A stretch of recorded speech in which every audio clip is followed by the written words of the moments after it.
Just a personal choice. This is, and again, there's validity to everything you do. If they're supine, I tend to either bring both feet or one foot up, purely because it takes pressure off the abdomen, and if someone has back issues, lying flat, either prone or supine, can be a little uncomfortable. In fact, if they're coming into you and they have acute lower back issues, the worst position you can ever get them in is face down. I've done it and I've treated them and they haven't been able to get off the table. So, you know, it is what it is now. You just learn. You should only do it once. I've done it twice, but hey, what are you going to do? So, I'm going to just recap and just show you this technique again, because a few of you are sort of struggling with your hand positions a little bit. If you don't get I don't normally teach this, to be honest, because it's quite complicated. And if you don't get it right, you end up using your arms way too much. But that being said, I do like it, I do use it, it's a valid technique. So what I'm going to do is I'm going to get him to ideally hold his arms. Now a lot of you are like, this, and I was sort of coming around going, fucking hell, I don't need to go to the gym till 5. I mean, this is crazy. Just relax. Ideally, get the patient to just be as loose as possible, if you can. Look, ultimately, some people are going to be very stiff and restricted. That's fine, not a problem. But you don't want them to be fighting with you. Some patients, they're like trying to prove how strong they are, and I'm like, I don't give a monkeys, mate. I don't care. Do whatever. Go and bench press the house. I'm not bothered. Go and get a medal. So from here, there's 2 hand positions. If you don't want to place your hand through here for whatever reason, that's fine. Again, I'm just going to bring the foot up, just nice and relaxed. To bring him to me, I'm just going to hold the shoulder and I can just either use that as a fulcrum or I can just bring him towards me. It depends how much energy I have.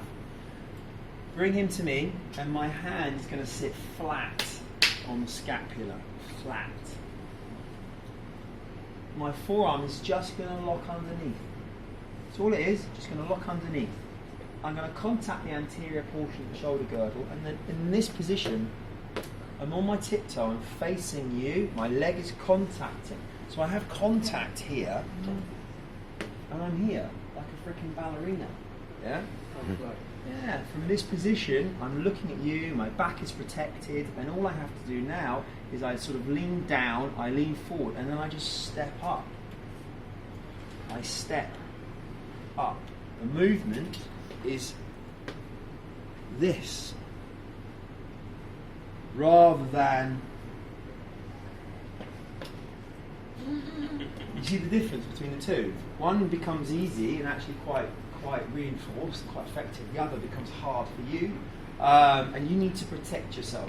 If you're feeling it in your lower back, if you start feeling aching in your lumbers, it's because you're probably doing this.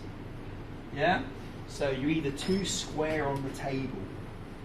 If you can, to reinforce that, just get him to hold on to his elbows, create a space, we come underneath, and again my hand is going to sit flush.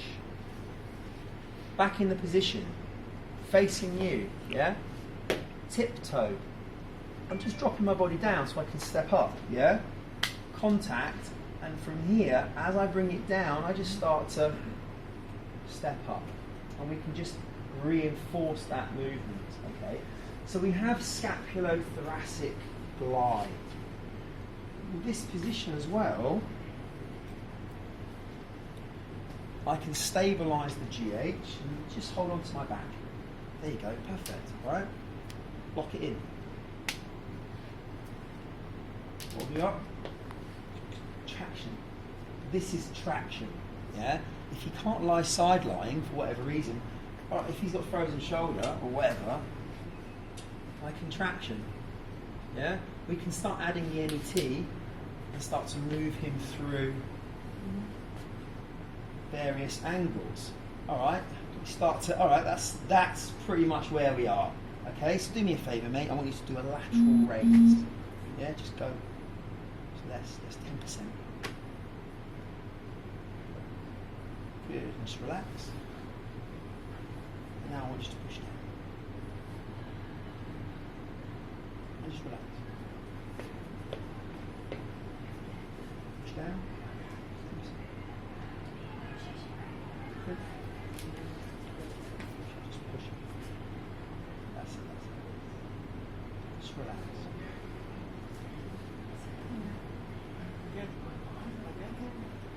Yeah. You're still in traction, right? Yeah.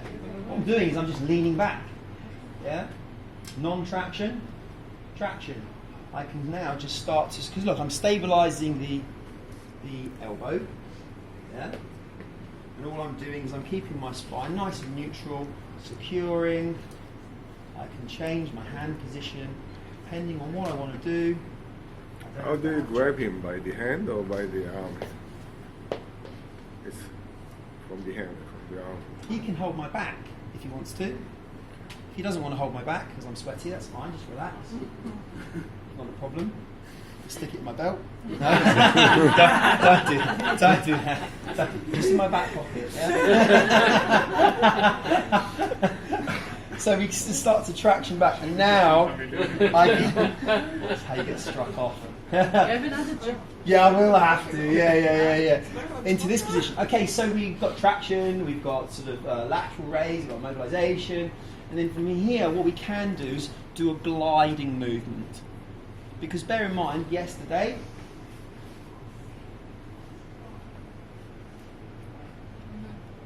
yeah, just lock it onto the knee, just hold on to it. There we go. Just done it in another position. There you go, into this position, so we can glide it inferiorly, or, there you go, now start to glide it posteriorly. So we can start to now add an element of glide, inferior glide and AP glide. Yeah? And all I'm doing is I'm just, look, up, pull, just don't compromise the AC. I'm slightly off it as we did yesterday, nice and secure. And all I'm doing here, look, I'm keeping my arm locked and I'm just leaning down as I traction away. Like so, and then back into our GH, or even into a figure of 8, like so. Yeah. About the indications for If they've got a dislocated shoulder, if they've got a dislocated shoulder, you're not going to traction the joint. Same as if they've got a subluxation, they've got an obvious sulcus. So if you've ever seen it, they have a sulcus underneath the AC. Your red flags. It's a valid question. It's a valid question. The red flags for what you're currently doing in clinical practice are exactly the same for this. If the shoulder girdle is dislocated, subluxed, and that's a proper sublux, not a Cairo sublux, you're not going to traction through it, yeah, at all. Because in fact, most times when the shoulder dislocates, how does it dislocate? Anterior. Comes this way, right? Comes this way. So theoretically, you could work in a very closed position, stabilising the scapula. So rather than going contralateral, I'll just lock it in here, lock it down, and then all I'm doing is a stabilisation technique, like so. That's absolutely fine. You just basically adapt to the presentation in front of you. But totally valid question. Acute tears, tendons, ligaments. Pardon? Acute tears. Acute tears, if it's a recent tear, to be honest, if there's been a recent tear into the area, you may have like an inflammatory process. To be honest, I'm not going to mess around with it too much.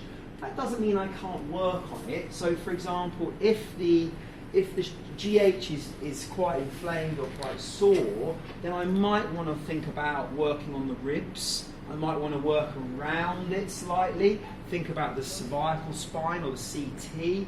So we're going to do a bit later, we might want to do some thoracic extension, some rib raising. We might sort of go, well, okay, find the connection here. I'm going to add a little bit of articulation into the C-spine, maybe into here, a little bit of rotation. you know, we can sort of work around the structure. Bear in mind though, if the shoulder girdle has been traumatized, the body is naturally going to compensate on the opposite side because it's going to overwork.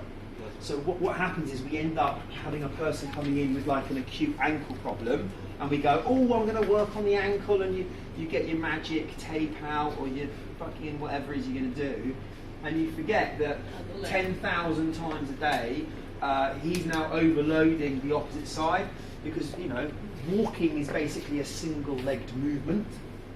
Running is a single-legged movement. We don't tend to bilateral, right?